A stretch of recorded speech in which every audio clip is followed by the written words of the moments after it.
तो नमस्कार दोस्तों, मैं मोहित शर्मा एलके एकेडमी से। और आज की वीडियो में हम बात करेंगे एक ऐसे टॉपिक के बारे में जो आज के पॉइंट ऑफ व्यू से बहुत ज़्यादा इंपॉर्टेंट है। अगर मैं आपसे बात करूं, एक ऐसा सेक्टर जो सबसे ज़्यादा इंपॉर्टेंट है आज की डेट में, एक ऐसा सेक्टर, एक ऐसी चीज़ है जिस पे आज तक हमारे देश में ध्यान ही नहीं दिया गया है। But yes, it is very very much important because इसके बिना तो कुछ हो ही नहीं सकता। अगर ये ना किया जाए तो कहीं ना कहीं डेवलपमेंट नहीं हो सकता, ये ना किया जाए तो कुछ ग्रोथ नहीं हो सकती। ऐसे सेक्टर का नाम है research and development, R&D department.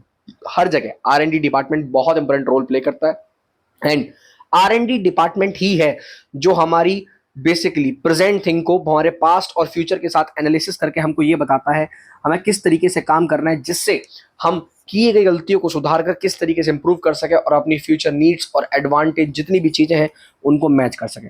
तो R&D department plays a crucial role and today I am gonna discuss about the R&D department. जितनी भी चीजें हैं उसके बारे में मैं आपको बात करूंगा। तो यूनियन कैबिनेट ने रिसेंटली अप्रूव किया है एक department of scientific industrial research को बनाने के लिए। इसने इंप्रूव किया है, एक स्कीम को लॉन्च किया है। स्कीम का नाम क्या है? Council of scientific and industrial research schemes on the capacity building human resource development for the 15th financial commission cycle 2021 से 2 से लेके और 25 से 26 तक के। अब यहाँ पर ये बहुत जल्द होने जा रहा है। And the scheme aims to nurture strong scientific workforce हो, जिसके बेसिस पर भारत अपने आप को इनहेंस कर सके, इंडिया का R&D इकोसिस्टम जो है वो क्रिएट हो सके और भारत बहुत बड़े लेवल पर रिसर्च डेवलपमेंट और न जाने कितनी ऐसी चीजें जिनके अंदर ध्यान दे सके। इस स्कीम की अगर मैं बात करूं तो council of scientific and industrial research के बारे में यहाँ पे बात हो रही है। कवरेज क्या क्या होगा इसके अंदर, और जितने भी सारे के सारे R&D इंस्टीट्यूशन है, रिसर्च एंड डेवलपमेंट इंस्टीट्यूशन है, सब नेशनल लेबोरेटरीज होंगी, इंस्टीट्यूशन ऑफ नेशनल इंपोर्टेंस होंगे, इंस्टीट्यूशन ऑफ एमेंस होंगे और universities across the India, even outside the India will also gonna do the research, जिसके बेसिस पे हम यहाँ पर सारे के सारे काम करेंगे। So this will gonna happen very soon. इसका objective is very simple, to provide the opportunity for the young researchers to pursue the careers in the academia. Means कहीं ना कहीं इंडस्ट्रीज, नेशनल रिसर्च लेबोरेटरीज, जहां पर ये लोग, हमारे youth अगर इसमें पार्टिसिपेट करेगा ह्यूज लेवल पे, तो आप ये मान के चलो कि कहीं ना कहीं हमारी फ्यूचर नीड्स से जितनी भी चीजें उनको हम आसानी से पूरा कर पाएंगे। अगर मैं मेंटरशिप की बात करूं तो it is guided by the eminent scientist and the professors to strengthen the research capacity in the science and technology, engineering, medical colleges and the mathematical sciences. अब हर स्ट्रीम में, हर जगह पर, हर एक फील्ड में एक ना एक बंदा एक्सपर्ट तो है। अब उन सब बंदों को साथ लेकर चलना अपने आप में एक बड़ी चीज है।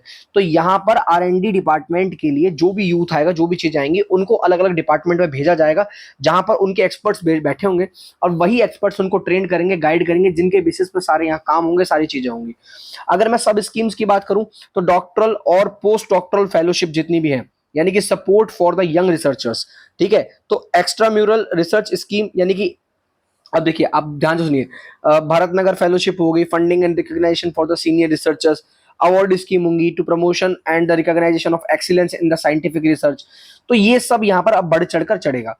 दूसरा, यहाँ पर travel and the symposia grant schemes होंगी, यानी कि जो जिसकी वजह से, अब देखो यार, अगर आपको ट्रैवलिंग तो करनी पड़ेगी, आपको बहुत सारी चीजें करनी पड़ेंगी, अगर आप ग्रांट्स देने पड़ेंगे, तो आप कॉन्फ्रेंस कर रहे हो, सेमिनार कर रहे हो, वर्कशॉप्स लगा रहे हो, ये सब चीजों का यहाँ ध्यान रखा जाएगा, क्योंकि इन्हीं के बेसिस पे अगर कोई भी डिपार्टमेंट डेवलप कर सकता है तो सिर्फ इन्हीं डिपार्टमेंट के बेसिस पे बड़े लेवल पे कोई भी डिपार्टमेंट देख नहीं सकता। सबसे बड़ी बात, ठीक है, robust scientific workforce to meet the future challenge. देखो यार, साइंस बहुत बड़ा सेक्टर। अगर जैसे मैं अभी मैंने एक लद्दाख वाला आर्टिकल कवर किया था, वहां मैंने बताया था सोनम वांगचुक के बारे में।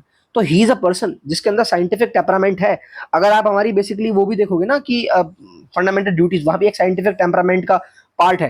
तो you have to think about that. अगर आपको अपने अंदर की चीजें डेवलप करने की जरूरत है बड़े लेवल पे, it you have to develop to meet the future challenges. अगर आप साइंटिफिकली काम कर रहे हो, अगर आप रिसर्च कर रहे हो बड़े लेवल पे, आप एक बात बताओ, आज मैं अगर बात करूं इंडस वैली सिविलाइजेशन की, तो अगर वहां R&D ना हुआ होता तो आज भारत के बारे में वहां पता चल पाता?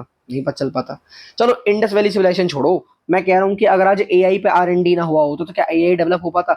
चैट GPT डेवलप हो पाता? या कितनी सारी ऐसी चीजें हैं, टेक्नोलॉजी डेवलप हो रही है, AI ML कर रहे हैं लोग, पता नहीं क्या क्या कोर्सेज में जा रहे हैं, अपने आप को बढ़ा रहे हैं, इंक्रीज कर रहे हैं चीजों को। तो ये सब R&D पे ही चलती है। यानी कि R&D डिपार्टमेंट पे, अगर देखो, हमारे देश की सरकार R&D पे खर्चा ही नहीं करती। मैं आपको सिंपल बता रहा हूं, जिस लेवल पे जाके चाइना, जापान, USA, रशिया ये R&D पे खर्च करते हैं ना, जर्मनी वगैरह खर्च करते हैं, फ्रांस वगैरह, देश की सरकार करती नहीं है। इनका खर्चा सिर्फ वोटिंग कैंपेन्स में होता है, या फालतू की चीजों में होता है, या सब्सिडी प्रोवाइड करने में होता है। दे डू नॉट पे, एक्चुअली दे डू नॉट पे टू द पर्सन्स जो देश के खर्चे के लिए काम करें। अब गवर्नमेंट करना स्टार्ट करिए। चलिए, कई 70 सालों में 80 सालों में गवर्नमेंट सरकारें बदली हैं तो देश के अंदर थोड़े बदलाव हुए हैं, टेक्नोलॉजी को लेकर बदलाव हुए हैं, but not at that huge level. हाँ ठीक है, कई बार होते हैं, कुछ सालों की कमी 1-2 सालों में तो कंप्लीट होती नहीं है। We need time, we need a time for that, and hopefully this will gonna meet the future needs, and बहुत जल्द ये होंगी। तो it plays a crucial role in achieving a sustainable development goal by increasing the number of researchers per million population. Now, enhancing the India's global standing in science, technology through the capacity building and the collaboration. Now, अगर मैं बात करूं CSIR capacity building and the human resource, अब ये होगा, अगर ये हुआ तो भारत के लिए तो बहुत अच्छी बात है। आई होप गाइज आपको ये वाला आर्टिकल बड़ा अच्छे से समझ आया होगा, मजा आया होगा इस आर्टिकल में। एंड मैं बता दूं, हमारी अकेडमी के अभी इस टाइम पर बम्पर सेल चल रही है actually, and you want to join the uh courses, you can join them, है ना। आपको और भी ज्यादा डिस्काउंट मिल जाएगा, आप इस कोड को यूज करो।